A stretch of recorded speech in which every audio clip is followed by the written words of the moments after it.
Күшпен емес, ақылмен. Беларусь ертегісі. Бір адам орманға отын алуға барыпты. Отынын жинап, демалайын деп бір томарға отырса, қасына аю келіп, «Әй кісі, кел күресейік» депті. Адам аюға бір қарап, «Мынау алыппен қалай алсам, уысына түссем, біттім ғой» деп ойлады. Деді адам. «Нем бар сенімен күресіп?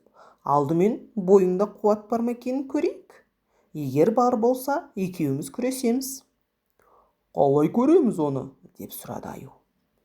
Адам балтасын алып, томарды жоғарғы жағынан жарды да, оған сына қағып, «Мына томарды қағайырсаң қуатты болғаның, сөйтсең күресеміз» деді. Аю көп ойланбай, томардың жарығына қолын салды. Сол сәтте адам балтаның желкесі мен сынаны тарс еткізіп, жырықтан ұшырып жіберді. Сонда томар аюдың қолын тістеуіктей қысып қалды. Аю қанша ақырып, үш аяқтап селкілдесе де, томардың қыспағынан құтыла алмады. «Ал, енді» деді адам. «Күресесің бе менімен?» «Жоқ» деп өкірді аю. «Күреспеймін». «Мінеки» деді адам. «Күшпен ғана емес, ақылмен де күресуге болады».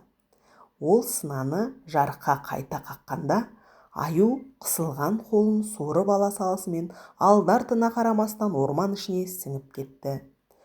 Ол сол кезден бері адаммен кездесуден сескенеді екен.